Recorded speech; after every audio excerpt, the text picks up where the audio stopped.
Welcome, friends. I'm Father John Deere, and welcome to this Beatitude Center Zoom session with our special guest today, Reverend Adam Bucko. You can find many other wonderful upcoming Zooms at www.beatitudecenter.org. Please let me remind everybody again to please mute yourselves, and please write in some questions in the chat link for our guest. I'm going to introduce him, and then he's going to give a little meditation, and then I'll give a little prayer, and then Adam, I hope, will talk for a good 45 minutes and then take our questions and comments. So it's a great blessing to welcome Reverend Adam Bucko to be with us today to reflect on his beautiful, beautiful book, which I hope you all had a chance to get or will get with Orbis, called Let Your Heartbreak Be Your Guide, Lessons in Engaged Contemplation. And I find it's really helpful, mainly about working for justice and offering compassion, but doing so rooted and grounded in contemplation, prayer, and basically God, having a life with God, a conscious life with God. Adam has taught engaged contemplation for over 2 decades now and co-authored 2 other books, The New Monasticism with Rory McEntee, and Occupation Spirituality with our friend Matthew Fox, who will do a Zoom with us in November. After 15 years working among homeless and LGBT youth in New York City, Adam was ordained a priest in the Episcopal Church and currently serves as director for the Center for Spiritual Imagination at the Community of the Incarnation in Garden City, New York, where he comes to us today. He lives in New York with his partner, Kyra Julingo, a Buddhist teacher and former nun in the community of Thich Nhat Hanh, and together they lead the Buddhist Christian community for meditation and action. So we'll begin with Adam leading us in a guided meditation. But as we start, dear friends, let's give Adam a very warm welcome with a round of silent applause. You're very welcome, Adam, here among friends. Thank you, John, so much for this introduction. I've been a big fan of yours for now at least a couple of decades. I discovered your work while working with street children in Delhi. Someone just sent me a link to your website, and I remember just reading about you in India, and then after I got back to the States, reading your book called Living Peace. That really, for many, many years, has been my companion. I've read not all of your books, you've written a lot of them, but at least 6 or 7 of them. And so I'm so grateful for your work, for your witness. And, you know, even though we're just kind of officially meeting in person, even though we might have met before, it turns out, thank you for being a distant mentor to me through your writings and through your witness. I'm really grateful for that.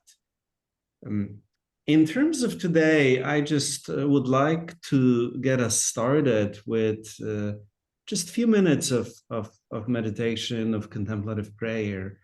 So we can kind of get grounded, so we can just be here in a state of receptive listening, not just listening to me, but listening to whatever, is kind of emerging in our hearts. And so to begin with, I would like to just invite you to find a comfortable position where you can sit in a way that is relaxed, but also open and alert. And then just simply closing your eyes whenever you are ready.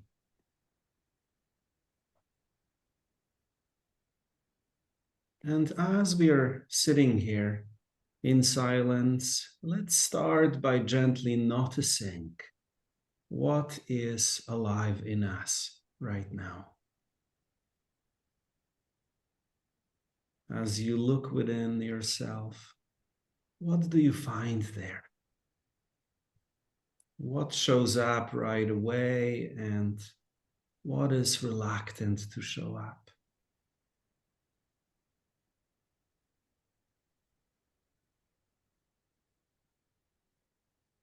And as you are noticing all of those things that are present in you right now, just begin to acknowledge all of the pleasant and maybe not so pleasant feelings and sensations that you are carrying in your body right now. Becoming aware that we are sitting in the presence of God, a presence which is unconditional love, a place where there is no need to hide anything at all.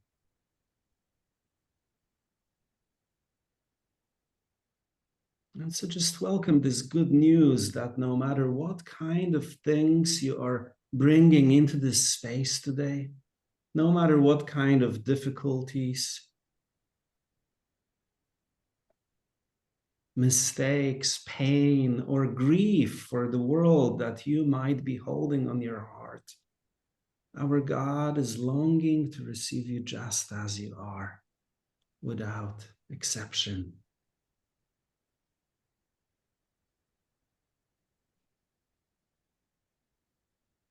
And so just simply bring all of those things that are floating around your body.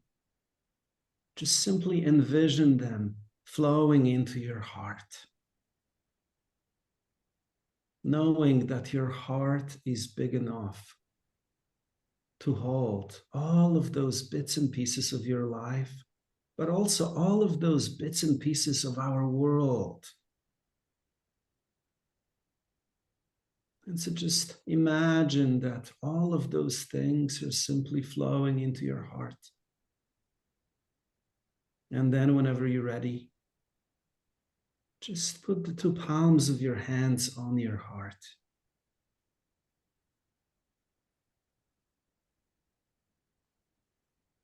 Holding whatever is present with tenderness and care. Holding all of your heartbreaks. Holding all of your joy. Holding all of the pain of the world with tenderness and care. Holding all of those things just as if you were holding a little baby, with that same kind of gentleness and love.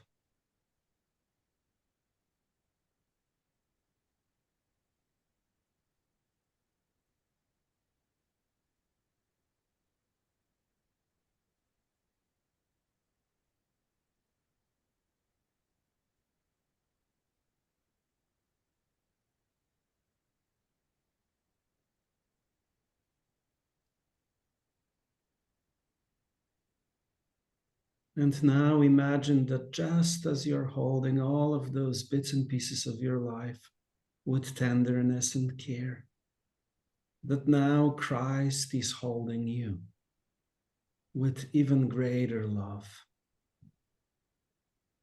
ready to touch all of those dark corners of your heart and transfigure them into something that can reflect compassion, into something that can reflect peace. Our God is longing to enter your life in such a way that all of your wounds, all of your difficulties may be transfigured into gifts, gifts that then you can use to connect with the pain of the world and to do something about it. And so let us just spend a couple of moments sitting in silence, receiving this gift of God's love, this gift of God's peace.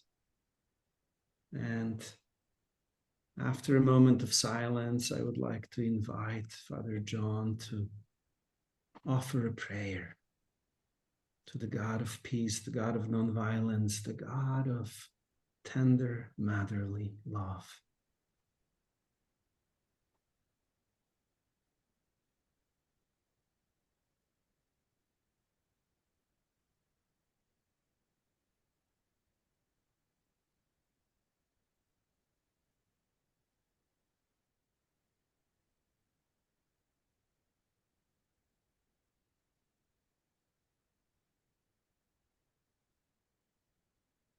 Beloved God, thank you for all the mighty blessings of love and peace and compassion and mercy and life that you give us and show us.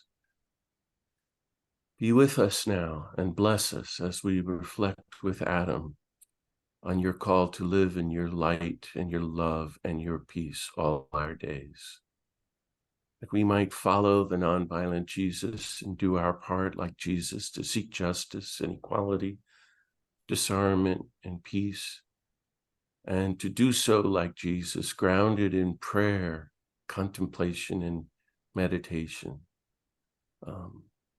That we might be people of universal love and gospel nonviolence, and do your will and live out your beatitudes and take action for justice and peace, that we might welcome your reign of universal love, universal compassion, and universal peace on earth. And we ask this mighty blessing for ourselves, for the church around the world. In Jesus' name, amen.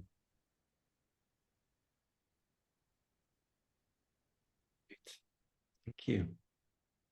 Thank you, John. And so today, I wanted to tell you some stories. The book, Let Your Heartbreak Be Your Guide, is filled with many stories. And I find that in my life, I best learn by learning people's stories and discerning how God is present in them. Not so much to admire people, to try to put them on a pedestal, but rather to learn the language that could help me to notice some of those moments of grace in my life, to name those moments and then start building my life in such way that that experience of connectedness with God may be somehow at the center of who I am. And so, as John mentioned, I was born and grew up in Poland. The first 17 years of my life happened in Poland. I grew up in the town of Białystok, which is on the kind of the northeast part of Poland. It's where Bialis are from. Before the war, it was a town that had a very vibrant Jewish community. It's a small town. People talked of it as, Poland B or even C, which meant that a lot of the resources, that were available for big cities like Warsaw, never made it to Białystok.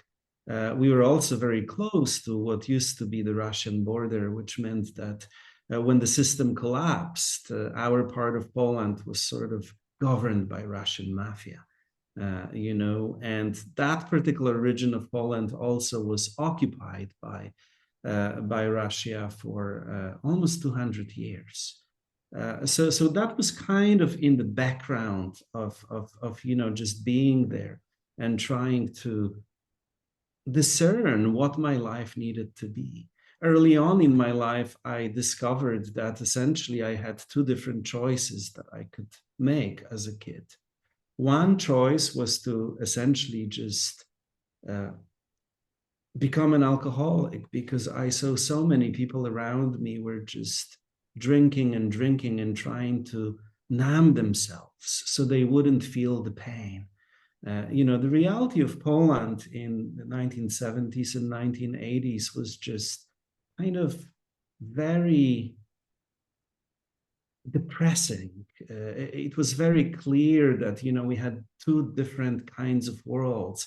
The one that happened in our homes, but it wasn't a public world. And then the moment we left our homes, there was the Communist Party kind of governing our lives. And so a lot of my friends, seeing that and also witnessing the violence of the state, just were simply drinking themselves to death.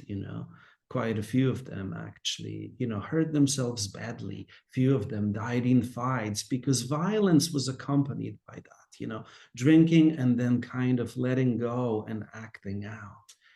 The other choice that I knew I could make was to try to do something about trying to change the reality into which I was born. And in Poland at that time, most of the activism, especially the solidarity movement, but also some of the activism connected to the post-solidarity generation, was really centered in the church. And oftentimes when I hear, especially kind of people who grew up in an evangelical tradition, their criticism of the Catholic Church is that the church is not so much about Jesus, it's more about Mary. Of course, they're not necessarily understanding kind of what's going on there, but I think it's fair to say that my Catholicism of my childhood was very much about Mary. And the main image that we had of Mary was the Black Madonna of Częstochowa. And she had 2 scars on her face. And I remember very clearly as a child being told that the reason that she has those 2 scars is because she's feeling our pain. And so early on in our lives, we had this kind of mythical figure that people called the Queen of Poland. And all of our prayers were somehow addressed to her. She was always there, and she was feeling our pain. She was close to us. She was feeling our heartbreaks. And so early on, as I witnessed some of the activism that was happening, I noticed that there were these few really amazing priests around me, including my parish priests. And many of them were preaching nonviolence, were speaking truth to power, and were really able to infuse people with hope. As a child, I kind of could feel very clearly, looking at some of those priests, that they were in touch with something that was stronger than the violence of the state. And I remember as a kid, just wanting to somehow experience what they clearly had. And so my way of responding to that was simply building a little altar at my home, in our living room, and trying to celebrate Mass. And a lot of people who end up in priesthood apparently have that experience, essentially playing church. But for me, I remember, that was one of my first kind of really powerful spiritual experiences. Trying to stand there, wrapped in some kind of a blanket, because I didn't have, vestments or anything like that, borrowing my mom's, devices from the kitchen to be able to mimic what I saw the priest do in church. And I remember, like it was yesterday, standing there and just feeling held. It almost felt like, even though the world around me is falling apart, even though there is violence, and at that time it was the state of the emergency, which meant that there were tanks on the streets, people were thrown in jail for just expressing what they thought about the regime. Some people were killed. Even though there was that violence, even though the world around me was falling apart, nonetheless there was this presence that was almost like whispering into my ear and saying that you can trust me and you can say yes to me. And after having that experience, somehow I connected the dots that, that was what those priests were experiencing. And that meant that, to be faithful to that presence, to truly say yes to that presence, to trust that presence of love that was holding me, I had to do what they did. And they knew that saying yes to God meant saying no to the brutal regime. That saying yes to God meant saying no to the state violence. They knew that saying yes to God meant saying no to anything that violates God's love and God's justice. And so I think in many ways, that was my first lesson in engaged contemplation, that I need to live my life in a way that would allow me opportunities to connect with that powerful presence of love. And that living that way meant that I had to start saying no to all of the things that violate God's love, God's justice in the world. And so that was really my starting point in spirituality, soon 1989 happened, the system changed. And shortly after that, we immigrated to this country as undocumented immigrants coming to New York. But I remember coming to this country with this idea that whatever my life will be, it needs to be about that.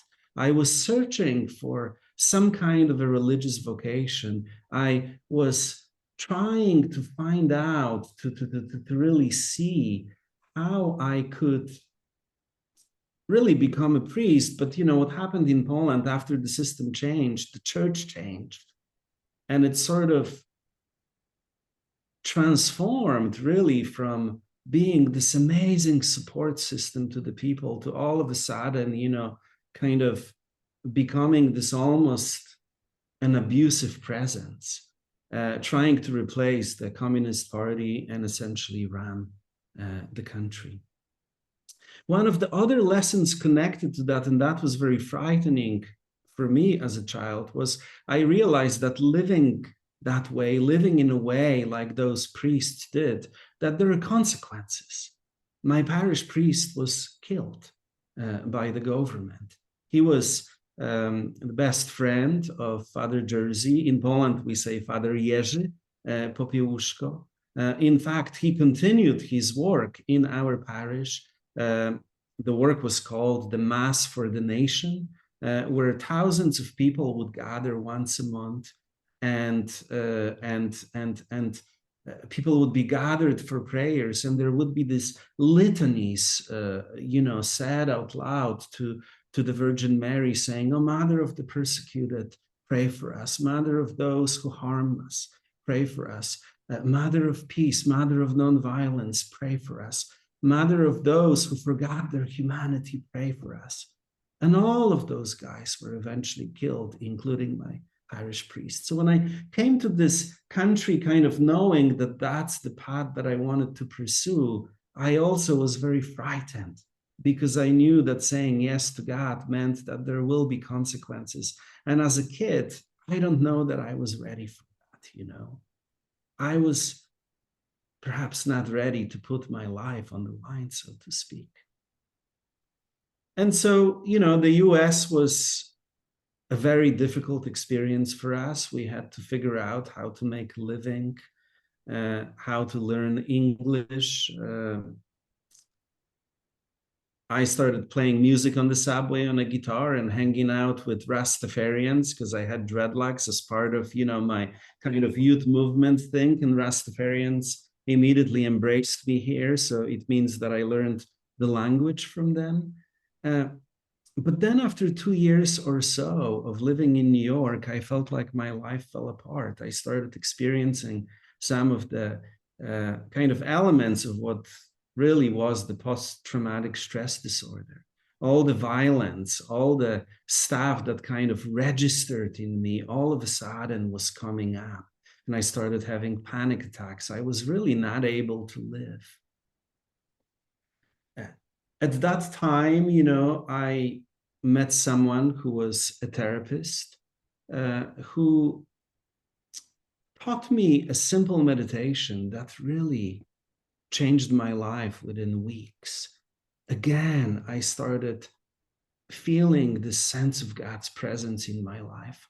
It came to me through a Hindu framework. So within weeks, I quit everything in New York City and moved into a Hindu monastery, which eventually took me to India. And there I wanted to become a Hindu Christian monk and follow in the footsteps of people like Father Bede Griffiths and Vandana Mataji and Swami Abhishektananda and others.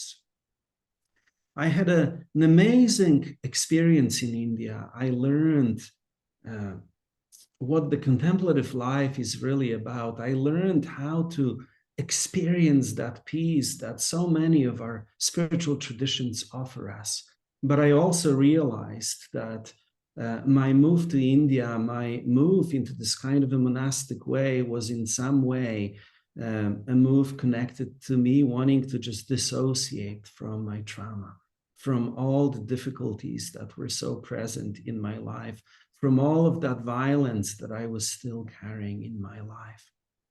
And what happened when I was in India, after a while, I met a little girl who was homeless. And, it's an experience that anyone who went to India probably had.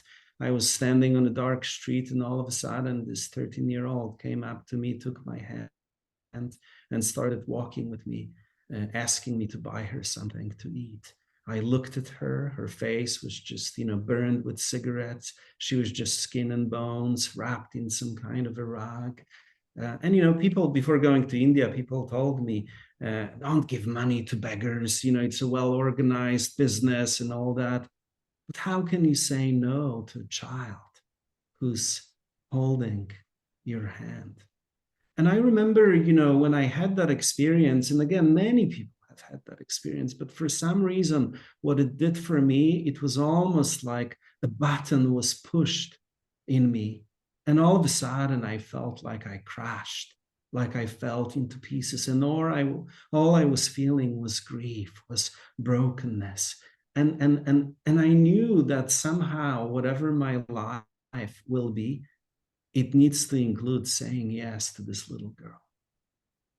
And so as a result, I, had a friend who used to be this kind of a colorful figure in Amsterdam, was a heroin dealer and an artist. And after some years, when most of his friends started dying of AIDS, he had a conversion experience. He moved into a basement of an abandoned building, started praying to God, and had an experience of Christ.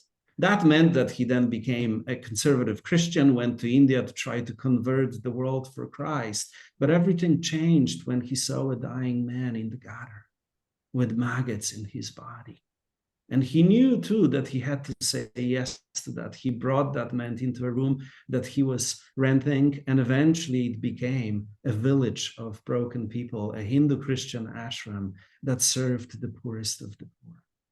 And so I connected with that friend of mine and moved into his ashram that was located in the slums outside of Delhi, and helped to start a school for kids like Ganga, and also started work with that little girl. Her name was Ganga, and also started working with street kids. In India, I had another experience that was very powerful for me. Initially, when I saw all that pain, when I saw people being brought into our ashram with maggots in their body, when I saw, going into slums, people sitting in a little circle and just passing on a big syringe, shooting heroin, knowing that 99% of people in that particular community were HIV positive. And that kind of activity later on led to abscesses, then that meant that, we would find them months later with maggots in their bodies. And usually that meant that, their limbs needed to be amputated and all that. Initially, I just wanted to run from that. Whatever kind of fears about death, about dying, about getting sick I had, all of that came up. But the experience that I had in that ashram, and I remember how it happened, it was one of the first few days that I was there. My friend said, you have a choice. You can sleep in a room with that dying man who had cancer and HIV and TB and was vomiting blood. And my friend said, he probably just has a couple of days left, but you can sleep there or you can sleep on the roof. I said, I'm sleeping on the roof. But then it rained for the next 3 days, so I had to move into that room. And being in that room, somehow not being able to run away from that pain, something cracked in me. And all of a sudden I had this experience that Roshi Bernie Glassman talked about, where the pain that you want to objectify and move away from, like the identity that is kind of operating in that moment cracks, and all of a sudden you have this sense that his pain is also your pain. And what do you do when your hand or your body is bleeding? You simply turn to it and start doing something about it. So that was another kind of very powerful experience for me in engaged contemplation. And I realized that I was doing my spirituality kind of in a way up to that moment that allowed me to escape the realities of the world, the violence of the world. I was so traumatized as a kid, even though I knew that my spirituality needed to be engaged spirituality. Nonetheless, I was not strong enough to do that. Nonetheless, I was afraid to allow myself to really fall into pieces as I witnessed the pain of the world. And so that began a very important process for me, which was a process of healing, a process of going into psychotherapy, a process of really trying to reassemble my life in such way that I could heal from all that stuff from childhood, and that also eventually I would be able to be present to the world and in the world in a way where I didn't have to run away from what was inconvenient, from what was painful, from what was messy. That's when, I discerned living in India that I needed to do this work in the US. A friend of mine and I started a nonprofit called the Reciprocity Foundation that now has been around for almost 20 years in New York City. And we built this center, this sanctuary that utilized, things like contemplative prayer, spiritual direction to help young people to find their way, young people who were living on the streets of New York City, who were often involved in sex work. And that's when I had yet another experience that I think really brought me into where I am now in my life. I've learned contemplative prayer in different monasteries. I've learned different techniques like centering prayer or Jesus prayer. But the truth is, I didn't really understand contemplative prayer and what contemplation is about until I started working with homeless kids. As we began our center, there was a lot of pressure from funders to try to essentially be able to produce specific results in a homeless youth system of service providers. In order to get funding, you have to be able to get people into jobs or to get people into housing. Unfortunately, the jobs that they are usually offered are low-wage, low-skill jobs. And the housing that is offered is housing that eventually ends, usually when they turn 21 or 24, depending on the rules of a particular city or state. What that meant is that young people go through programs, they work in minimum wage jobs, they have housing, they save a little bit of money. Usually by the end of their stay in the shelter, they have about $2,000. And then they turn 21, they graduate, they get an apartment, and then within a few weeks, they're back on the street. But by then, they never return to the homeless youth system that ends at the age of 21. Which means that statistically speaking, it looks like a success story. But what happens is that after a few months, after a few weeks, they're back on the street and back in another homeless system, which is the system for homeless adults. And so we were pressured to kind of play that game in order to be able to get housing, to focus on jobs versus focusing on really enabling people to heal and to not just find a job, but to find a vocation, to find their gift that they could then offer to the world in such a way that it would bring healing and also enable them to pay their bills. No one was really interested in that. In fact, the whole system of funding was organized in such a way that the only thing that those funders believed was possible is to place those kids in low wage and low skill jobs. But what we realized by working with kids was that those kids, because they've been broken by life so many times, that gave them a different kind of seeing the world. They had qualities of leadership. They had visions of a different world, but no one was giving them a chance to actualize that, to work towards that. And so after a couple of years of just basically being stuck in the system of low-wage, low-skilled jobs that we had to produce and kind of reproduce over and over again, I realized that our work was not really doing much of a contribution to those young people's lives. Young people were going through our programs, and within months, we're still ending up on the street.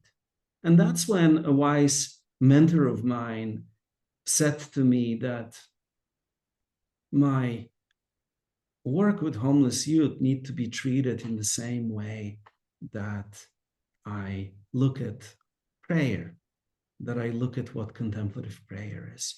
And so that's when I feel that I began to do something different. I would start caring less about specific results, and I would want to simply show up for every person that entered our center in a way that I show up for prayer. And how do I show up for prayer? I show up for prayer where I gathered everything that I know and that I have and simply hold it before God, saying, God, this is who I am. And most of it is crap. Most of it feels unusable. Look at my pain. Look at my wounds. Look at my longings for wanting to do something good with my life, and yet I don't know how to.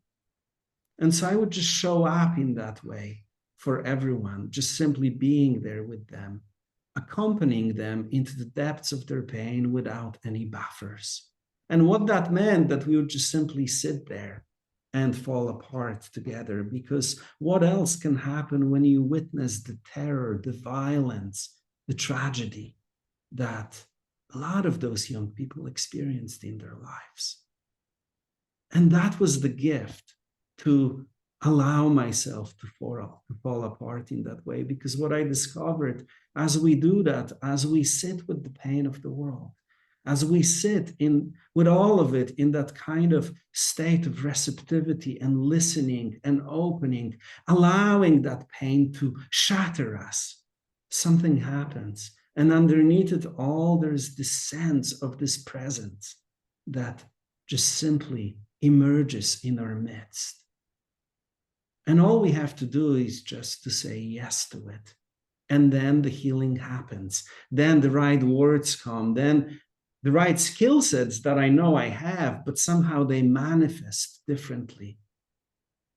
And all of a sudden there is healing that takes place. But it's not really clear who's helping whom.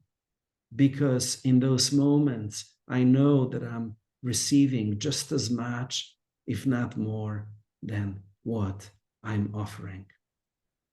And so for me, then, that kind of experience really reflamed my whole spiritual life and what I think prayer and engaged contemplation is about. In our Christian tradition, for a long time, in many ways, we struggled with what is the connection between contemplation and action.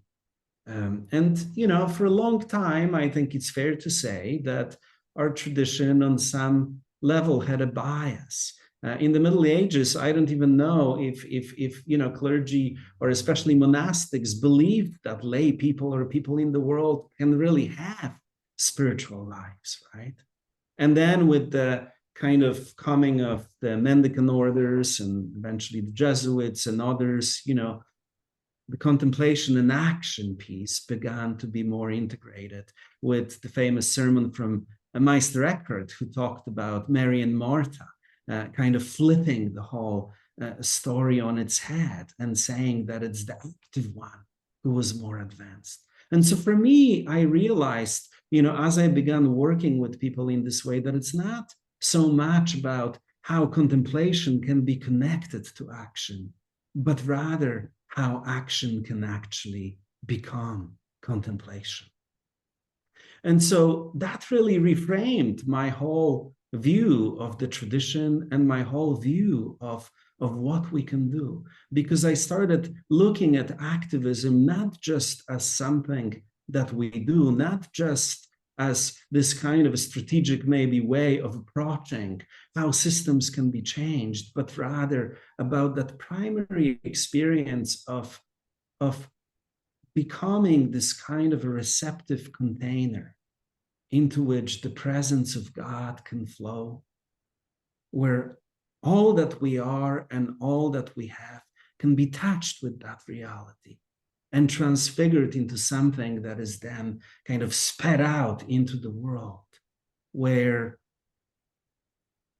we are moved into the world in service, operating, being governed by that energy of God that is guiding us and moving us. And that's why I think people like Desmond Tutu so beautifully said that while all of us are called to be contemplatives, to essentially listen to God's voice in our lives, we are also called to be activists, because that experience of contemplation always takes us back into the world. We are sent into the midst of human suffering, where we can become God's partners in transfiguring the world.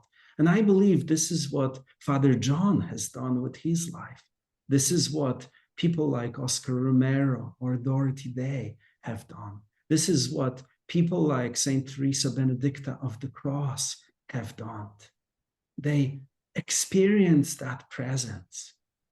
And in that presence, they realized that they almost had to let go of who they were and who they are. They almost had to die, only to discover that in that dying, they are probably the most themselves that they've ever been.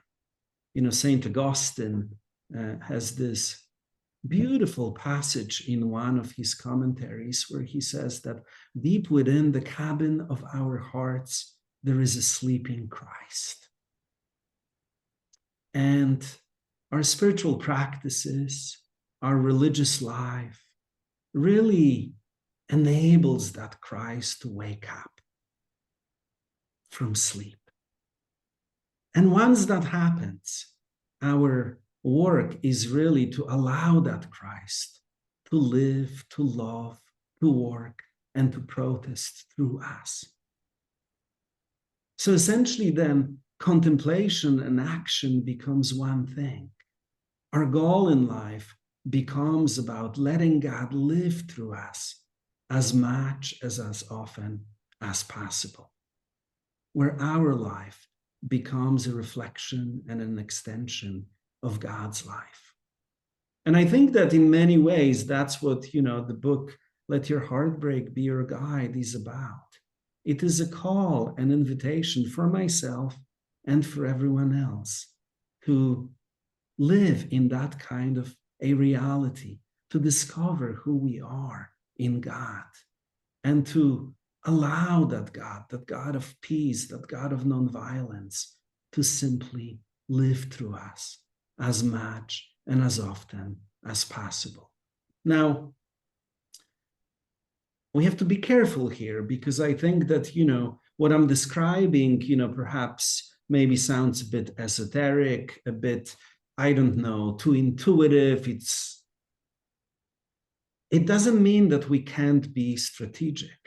It doesn't mean that we can't learn from amazing peacemakers and activists. It doesn't mean that we shouldn't study social theory and know how to analyze it, know how movements advance. All of that is very important, just like all the skill sets that I brought into my work with homeless youth. All of that was very important. But the contemplative path, in a way, allows us, I think, to hold those skills, to hold that knowledge differently, where we can almost, even though we have it, we can let go of it, we can put it aside, only to discover that when we open ourselves to God's presence and to God's life, something happens. And when that impulse of God arises in us, all of those skills and all of that knowledge is being used, but maybe in a way that we wouldn't be able to do it if we were acting on our own. we move from being self-centered to being God-centered. And everything we have is relevant in the sense that it's available for the divine to use in our work, in our organizing, in our protest, in how we are present in the world and for the world. Now, part of my work over the years has also been about organizing or helping to organize this loosely defined movement called new monasticism. Initially, it was sort of kind of in the US, started by people like Shane Claiborne on an evangelical end, and eventually it kind of became international and moved towards more kind of Catholic, Anglican sensibilities, and more recently even into interfaith sensibilities, where essentially young people gather together in communities either by living together or by entering into a committed way of being with each other, adopt a rule of life, are basically in a community of accountability and mutual support, and then live together in such way where their prayer can transform them and where they can become reflections of God's love and God's justice in the world. And, you know, I think we maybe have a few more minutes that I can talk before we do questions, which I think, or dialogues, that's much more interesting than just me doing blah, blah, blah the whole time. But, you know, I wanted to just maybe kind of outline a few principles that I also talk about in the book, and some principles that are not in the book, how to kind of connect this experience of active contemplation with some kind of frameworks for social action in the world. And that is kind of part of how we, within different new monastic communities, are looking at that. And so the first thing that I wanted to mention is that essentially the first component of it is what we talked about, essentially practices and being in community in such way that all of that could take us into who we are in God, right? Where we can discover what Merton called the true self.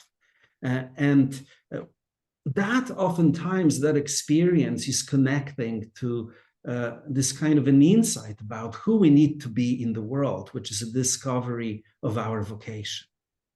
And in my view, you know, our vocation or who we need to be in the world then needs to be kind of consciously connected to what some social activists call the movement ecology. They basically say that, you know, within social movements, there are kind of different packets, and those packets normally don't talk to each other. You know, people who are, for example, focused on building alternatives, starting alternative communities that can demonstrate a new way of life, you know, don't talk to people who are committed to changing dominant institutions. People who are just focused on personal change, for example, oftentimes, you know, are too checked out to be in relationship either with those who are building alternatives or who are committed to real solid social activism. And so that is a movement ecology. Some activists call it that, you know, different packets of people who are working for change. They're not necessarily aware oftentimes that they are working towards the same goal. You know, for example, people who are building alternative systems will say that people who work within politics are simply sellouts. Yet within the movement of social ecology framework, it's not so much that they are sellouts. They need to understand that within their world, they can only take certain steps because their goal, their vocation is to move the dominant system just a step further, just a step further, just a step further, right? While people in alternative institutions, you know, can afford to be more pure, so to speak. And so as we have that experience of being in God, and getting a sense of who we are, we kind of have to discern then what our role is within this kind of a movement of social, within this kind of a framework of social ecology. Is our service going to be more dedicated to building alternatives? Is our service going to be more dedicated to, you know, working on alternative institutions, and et cetera, and et cetera? then once we know that, there are some rules for action that I would like to outline. And so the first thing that I think is important for contemplatives is we have to commit to engagement and to social activism from a place of prayer and not ideology. This gives us a sense of kind of, we can touch what Thich Nhat Hanh called interbeing, all the interconnectedness of all life in God. And that kind of experience, if that's our grounding in our social activism, that prevents us from othering, right? While ideology tends to trap us. The second kind of principle that I wanted to outline is that, especially for those of us who are white, it's important to commit to doing the work of just kind of discerning where we are on the map of social location and how that location relates to what Dr. King called the four evils, and what was recently expanded by the Poor People's Campaign. So we need to discern where a social location is and how that social location, how that place from which we are operating relates to systemic racism, poverty, militarism, ecological devastation, and some of the distorted moral narratives that are so prevalent in our day. As we look at that, are there privileges we need to acknowledge and let go of? Are there commitments that we need to re-evaluate in our lives? The third principle that I wanted to kind of outline is we have to remember that talking about justice is not the same as doing justice. So I think even though, our shopping habits or whether we choose to eat meat or not, maybe that will not change the world. But I think that those are important choices that we can make. As Arundhati Roy said, the corporate revolution will collapse if we refuse to buy what they are selling. I remember, being a student at St. John's University in the 90s in New York and taking a class with a wonderful Marxist Irish priest who was trying to tell the university that the university shouldn't get into a multi-million-dollar deal with Nike. Because Nike violated Catholic social teachings by utilizing sweatshops. Of course, that didn't end well. The person who became kind of the major, actor in that whole thing was fired, and Father Sirlis was refused to get the professor emeritus. And then all of us who were active in that campaign, were invited to be wined and dined by the president of the university, telling us how it's not true that Nike is doing sweatshops. So I think that choices do matter, and just in terms of our ethical choices are very important. Then the next thing that I wanted to kind of mention is also, as we organize our spiritual lives, it's important in what Dorothy Day talked about, namely to practice works of mercy, making sure that our hands are touching the hands of someone who is suffering. And that needs to include, in this day and age, also Mother Earth. So many activists who have a beautiful kind of big picture, eventually that picture gets distorted because they are not in touch with those whom they are claiming to represent, with those on behalf of whom they're claiming to work. And then the final piece of that is that we need to be engaged in social movements, how we relate to others, how we shop, what kind of beliefs we have about things, whether we do direct service. All of that is beautiful and all of that is important. But the truth is that all of our relationships and all of our services are kind of not happening in a vacuum, but rather within institutions and systems that have their own crooked logic and are in need of massive changes. That's why for every one of us, no matter where we fall on the map of what we talked about in terms of the social movement ecology, we all have to be involved in social movements so our efforts can be connected to structural changes. And then the final thing that I wanted to say before I end is that, and I think that this is, in my personal opinion, very, very important. All of our spirituality and all of our actions in the world need to happen within the framework of nonviolence, where what Dr. King called the beloved community, or Thich Nhat Hanh, called this kind of a sense of interbeing, is the goal of our activism. Because in an ecological system, as Joanna Macy tells us, there is no place we can exile those whom we disagree with, or those, whom we don't like. There will always be here. They will always not just be here, but be in us. And I think that that's why people like Desmond Tutu were very clear when they said that our God needs to be big enough to liberate both the oppressed and the oppressors.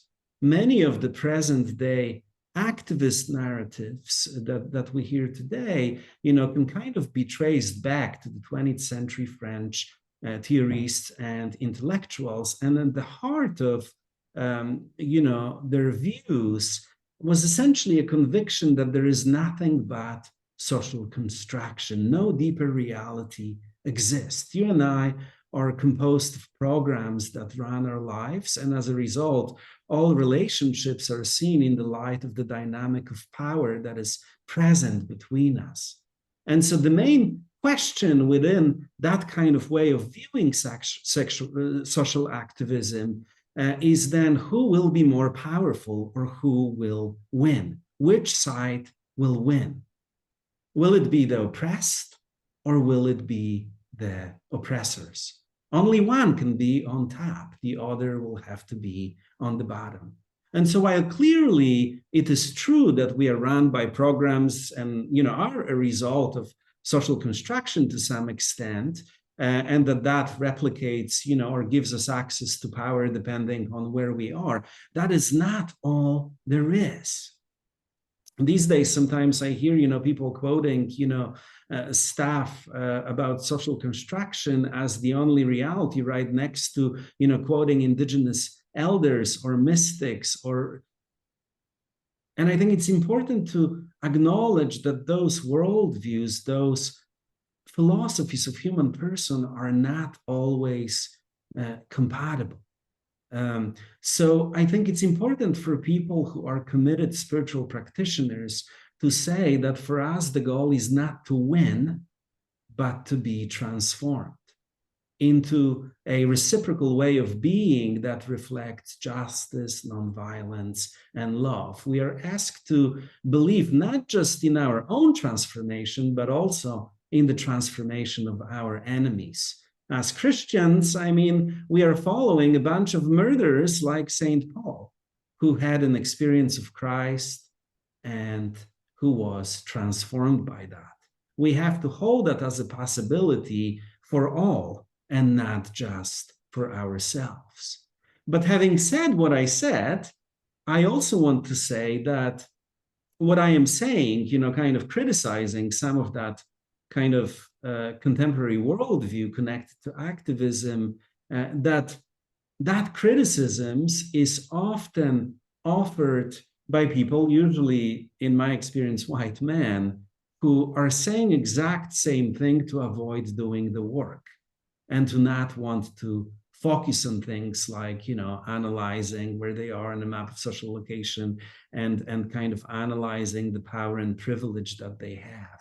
Here, I hope I am not saying it for that reason. We all need to do the work. That is very clear. But our goal should not be about winning, but rather about being converted into a reciprocal way of being with others and the earth, where justice, nonviolence, and love are the center that grounds us, where God is the very energy with which we breathe, where God is the very energy of our actions and how we are present to each other. That is not the opposite to doing, the work and being aware of identity and other things, but rather those two things can be done in a complementary fashion. So maybe that's all I will say for now. I hope this was okay and I didn't just blah, blah, blah for an hour or so. It was beautiful, Adam. Thank you so very, very much. And I think speak for everybody that we're all very moved, and we could probably listen to you for hours talking and reflecting, and because you take us to a deep place. I see two questions, and let me ask first, just to ask you to unpack the title of your book, and then go to Carolyn has a question about the institutional church. But I'll just leave those words for you. What do we do about that? She asks. And then I think my friend Carrie has a question, who lived and worked with Henry now. And a lot of what you said echoes Henry. And I think you're the only person I've ever heard besides Henry talk about pain the way you did, which is, we don't run from pain. But just this, such a beautiful title, Let Your Heartbreak Be Your Guide. And when I was reading, it was a response in your mind to what Andrew Harvey said, our friend. Yeah. And I was surprised by that, because I thought the title meant something else. So tell us what you mean by the title, because it's so provocative. Yes, I'll just quickly maybe tell a story how this came about, because what happened was that a few years ago, I was invited to give a talk in London at this place called St. Ethelburga Center. Yeah, and it's a place. wonderful place. I would say probably the most holy place in the Church of England that I discovered. It is run by Sufis, though, and I don't think that the Archbishop knows that, but that's great. It's a center that was an old church going to, I think, medieval times, that was bombed by IRA.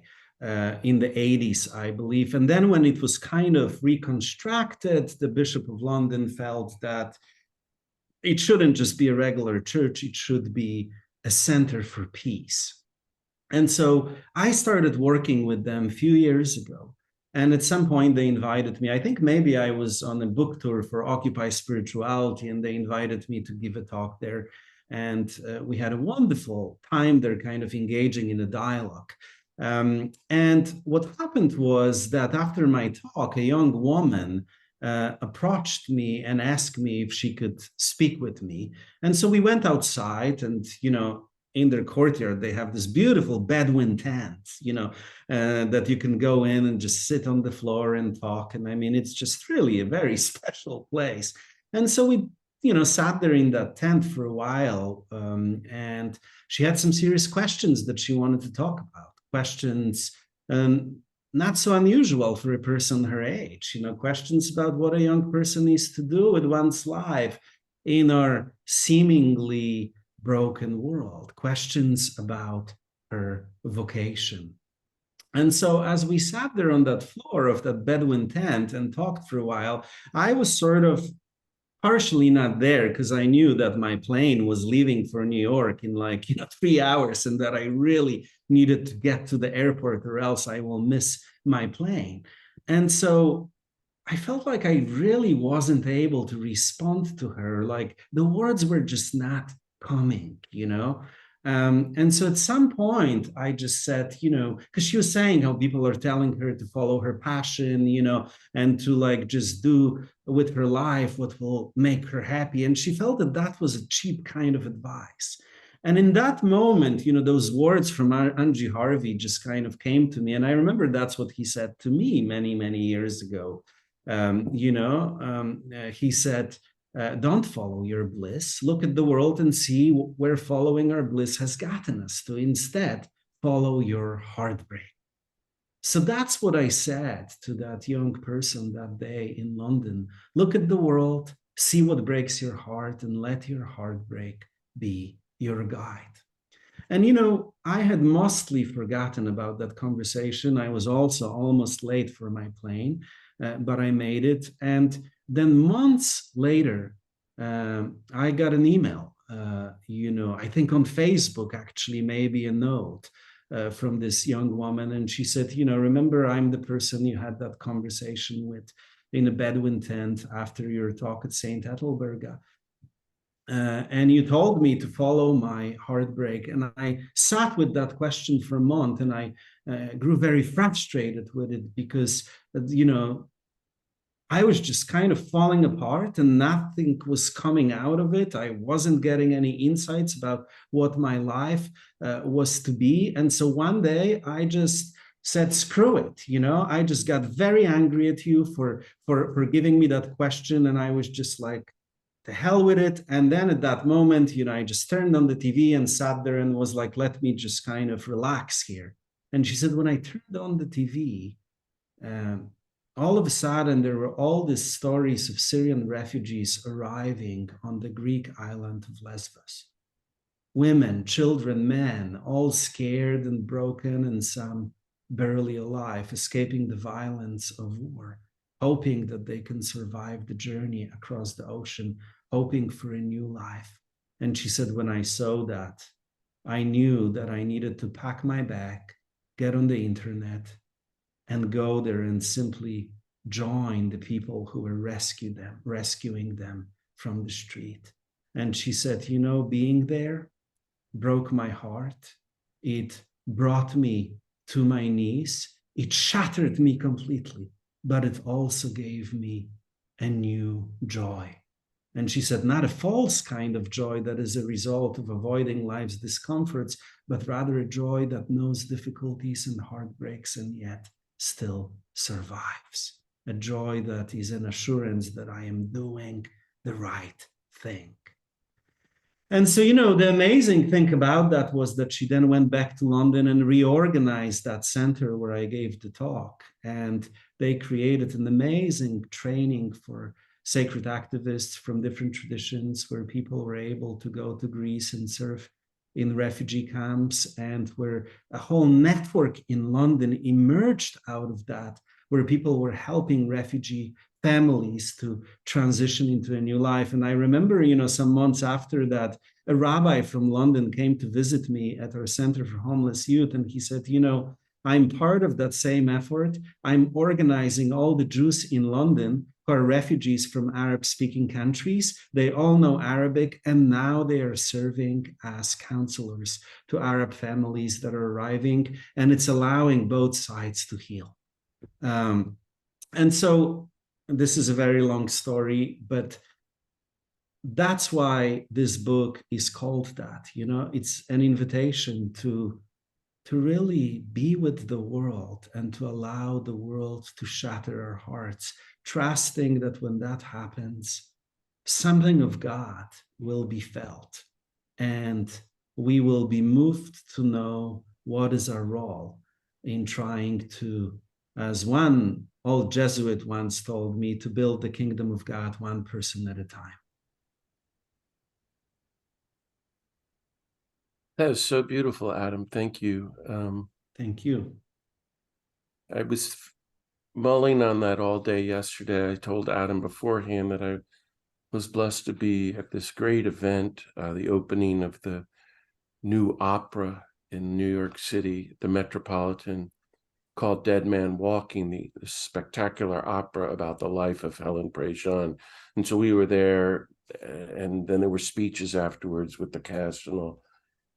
And Helen's story is one of the famous stories of let your heartbreak be your guide, because she broke out of, and I've been thinking about that way you phrase it. She broke out of being a nun in the parish and went to be among the poor. And she kept saying that yesterday. Of course, as you know, that's the first step. That's what Dorothy, but that led to a letter from prison, that led to her going to death row, that led to her witnessing an execution and really becoming the face of the movement to abolish the death penalty, which we're getting close to doing. Yeah. In a large part because of Helen's being willing to follow her heartbreak and going with the pain. And that was a large, that's what opera is all about. Going where the pain is. And and that was what Henry was about too. So you have a question there you can look at in the chat. I'll read it to you from Carolyn. It's long, and it's basically, what do we do about the institutional church, Adam? So any reflections about all of that? In what ways is it possible for today's institutional church, however you want to, that means, to live into a vision you describe for engaged contemplation? It seems to me the movement toward active spirituality is to be found more at the edges, which is lovely, outside the framework of Sunday morning worship communities. Does that mean that we need to pursue a path of working actively to dismantle the institutional church? Or in other words, what is the purpose of the role of bricks and mortars, church buildings, pastor-led congregations, and parishes, which it's almost like where everybody is stuck in our country, Yeah. and we're not getting anywhere. I don't know about the rest of the world, but certainly us. And so any thoughts on that? Yeah, so that is a very big question. And my personal thoughts on it are the following. I do work within an institutional church. I'm a priest at the cathedral that serves, Episcopal Cathedral that serves Brooklyn, Queens, and Long Island. We are very fortunate that our dean, Michael Sniffen, is also, I knew him through Occupy Wall Street. In many ways, that's how I ended up at the cathedral.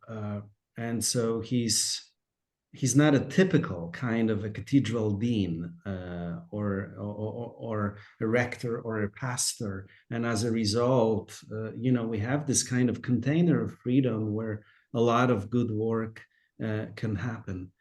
As a whole, I am not personally very optimistic about the church as an institution, whether it's the Episcopal or Anglican Church or Catholic Church, or really any institution. My own personal analysis is that the institutionalized or institutional religion is sort of going out of business. Most of the young people that I mentor are not interested in the church, nor will they be interested in the church ever. However, in many ways, a lot of people these days talk about spiritual but not religious, and whether that's a complicated term. What we have to acknowledge is that in our churches, we have a lot of religious but not spiritual people, including clergy, including bishops, including, all the way up. And so therefore, I think I personally don't see a lot of hope in the institutional church. However, as the church is kind of going out of business, my question is, what is going to happen with those resources? What is going to happen with those buildings? Can they be at some point converted into vibrant centers of contemplation, activism, service to the community, where nonviolence is being taught? My hope is that that will be possible. It's too early to say, as we are saying, for example, in the Catholic Church, a lot of the monasteries that are closing down, are not being passed on to people who are not ordained or who are not monastics, who feel a strong vocation in many ways to continue the work of those religious orders, but not in the same way. Instead, those properties are being sold and sometimes turned into condominiums or resorts or other things. That's not a very Jesus-like thing to do, in my opinion.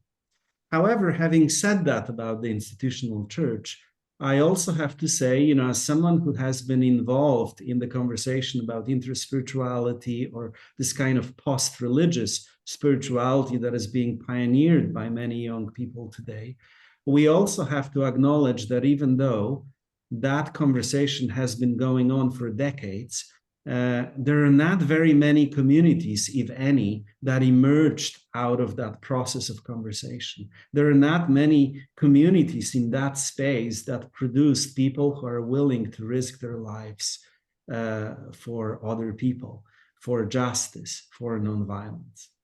And so I think that, what's very much good in our tradition is all the gifts that we have. the gifts that some of the religious orders have given us, the gifts of out of the contemplation, the gifts of, having lives of saints like Dorothy Day and others who have demonstrated what it means to be an embodiment of gospel nonviolence. Gifts of really in a form of spiritual maps that can help us to read our lives as sacred text and to recognize some spiritual experiences, especially experiences of getting stuck, utilizing people like John of the Cross and others to know what to do with those experiences and how those experiences can be openings that can launch us into, spiritual progress, into insight, and etc. I think it's a very complicated thing. I'm not seeing that a lot of hierarchs of the church are willing to let go of their power. I'm also seeing that a lot of hierarchs of the church only understand the language of money, not the language of renewed religious orders that are maybe not celibate, or young people's vocations that, perhaps following the footsteps of people like St. Francis, of St. Ignatius, but are not manifesting in the same way.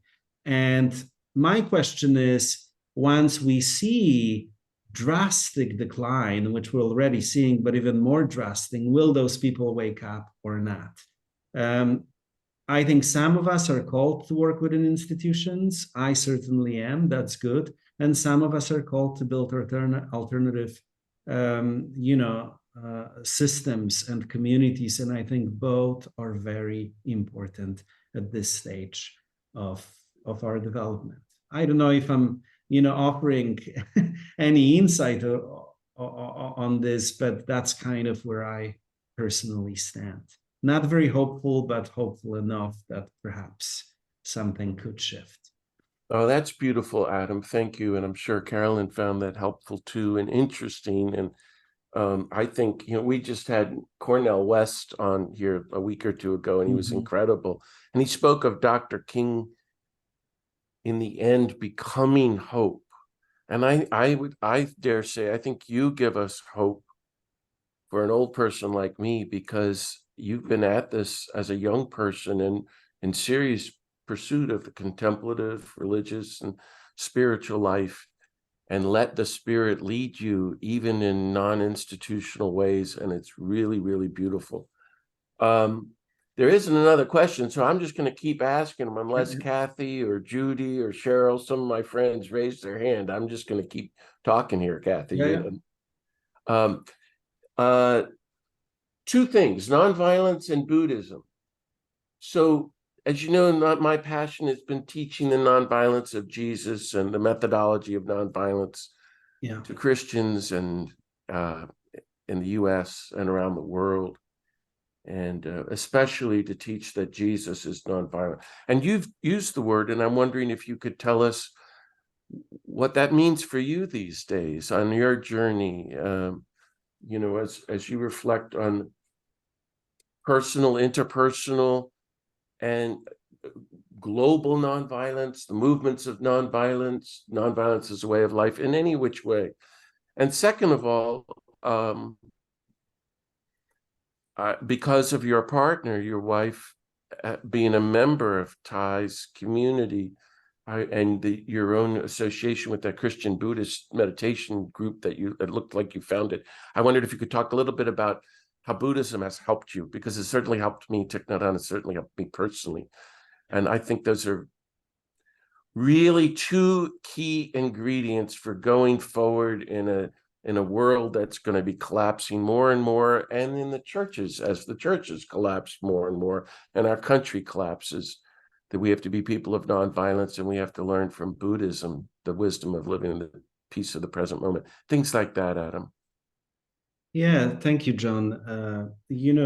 First of all, something that convinced me about nonviolence was just an intuition that I had since I was a child, that that's the right way of going about things. And then, of course, later on, as a teenager, seeing that nonviolence is not just some kind of a theoretical thing, it can change the world.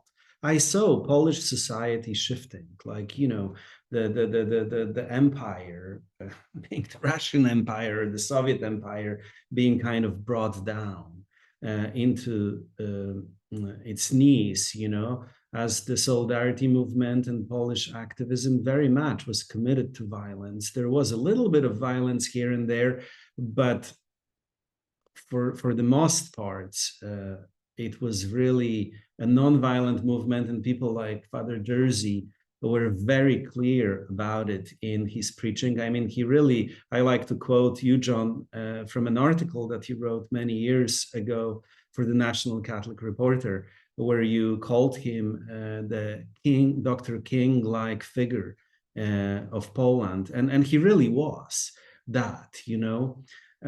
So that really early on convinced me that that's the right way to go about it. As I got more mature, especially as I kind of you know, developed some more of a psychological maturity and engaging with my own trauma and all that stuff, you know, that we all have to engage with if we are interested in growing towards wholeness. I realized that it's very important for me when I talk about nonviolence to cultivate nonviolence towards myself.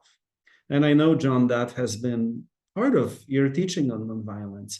I have to look at my, you know, all the stuff of my life.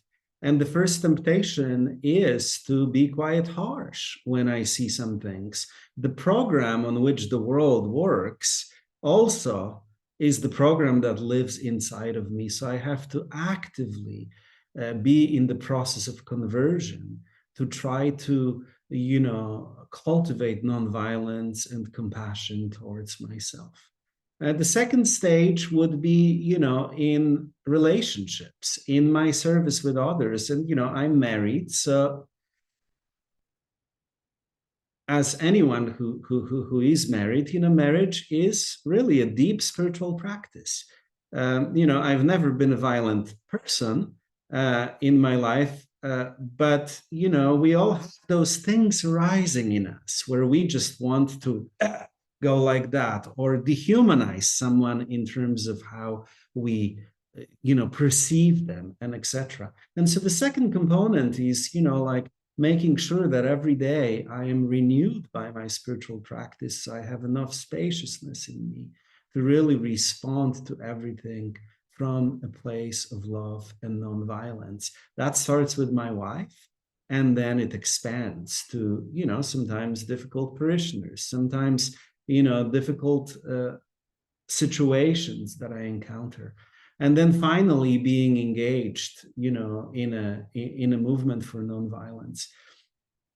I think that, you know, for me, that just has been an intuition that has always been present with me, that nonviolence is the right way of doing things. I didn't necessarily get it from the Gospels.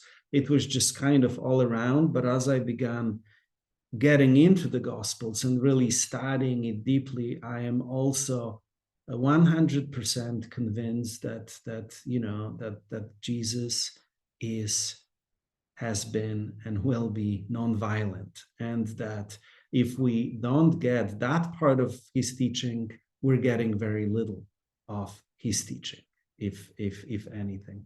Now, in terms of Buddhism, you know, before meeting my wife, I've always been this kind of an interfaith, interspiritual person in terms of my theology, even though clearly deeply rooted in the Christian tradition and being a priest in the Christian tradition.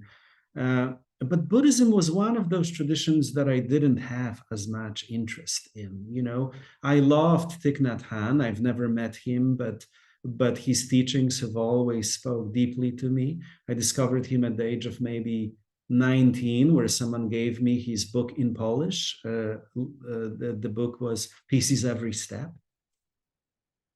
But, you know, since being married, we now live in a Buddhist Christian household.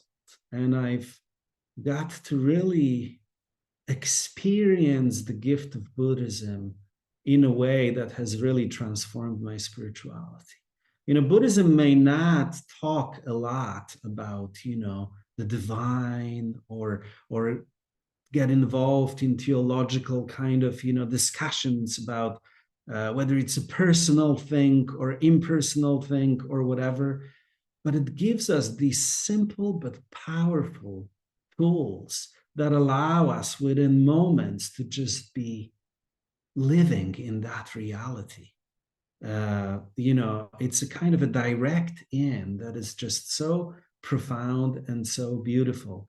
And so the gifts of Buddhism that I've received are connected to essentially helping me to touch God, with my breath, with every step that I take, and to help me heal all of the internal stuff. I think Thay's teachings are so helpful for us for both personal healing, interpersonal healing, as well as societal healing. For example, in our household, every Saturday, we have this ceremony from the Palm Village tradition called Beginning Anew, where, we simply, it's really sort of in some ways similar to Ignatian Examen, where we talk about things that we're grateful for, where we name our regrets, where we name our hurts, and then are given an opportunity to forgive and to start a week with a new, fresh energy and perspective.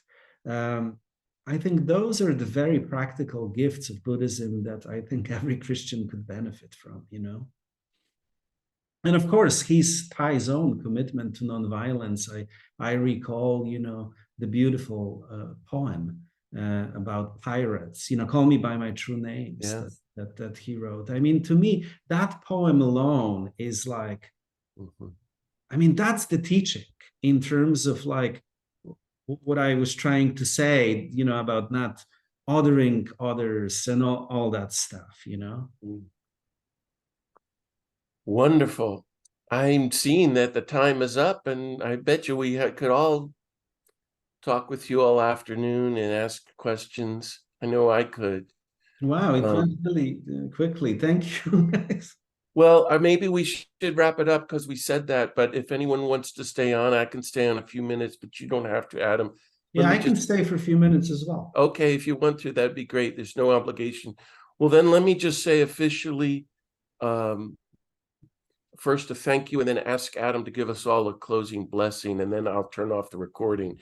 So on behalf of everybody, Adam, thank you for leading us in this, giving us the blessing of this reflection and taking us to a deep place and sharing your own life journey.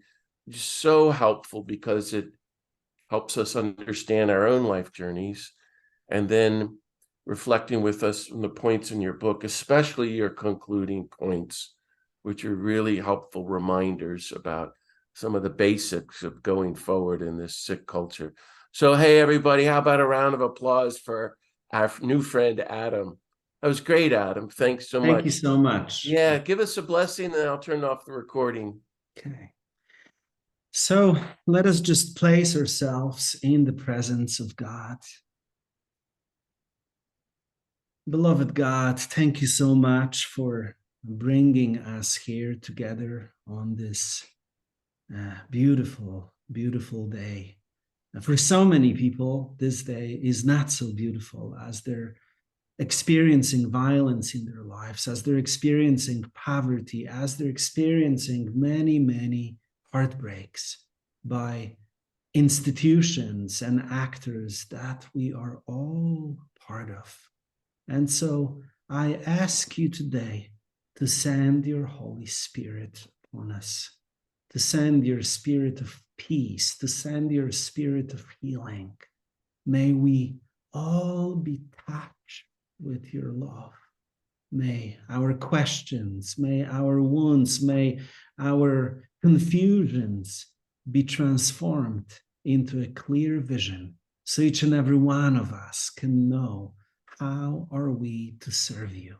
How are we to become your microphones for justice, your hands and your feet, your heart with which you can love this world into newness?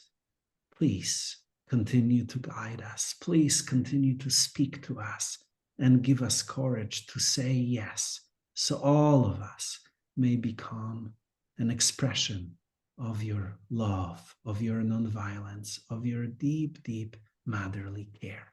And we ask this in the name of Christ, who is our friend, our brother, and our Savior. Amen. Amen. Thank you very much, Adam. Thanks very much, everybody, for being here. Next month, we have the great Dr. Catherine Meeks coming to us from Atlanta, talking to us about racial healing. In November, we have the great Matthew Fox going to be with us, talking with us. I said, whatever you want to talk about. And so that's what he's going to do. And then in December, we have the great Jonathan Montaldo, who's really probably the world's expert on Merton, talking about some new thoughts about Merton, prayer as resistance to the culture. Isn't that lovely, Adam?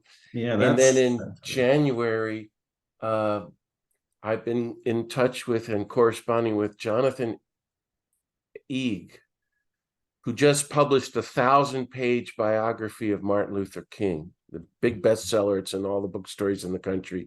And he's going to do a Zoom for us for free. He's very excited to talk with us. Adam, you might want to join me as my guest. Yeah, I'm reading the book right now, actually. Are you really? Oh, yes. Well, he's a great guy and wants to meet with us as activists. So I hope you all mark your calendars.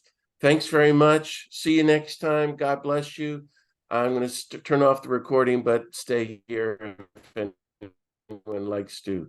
So take care, everybody. Have a great week. Bye-bye.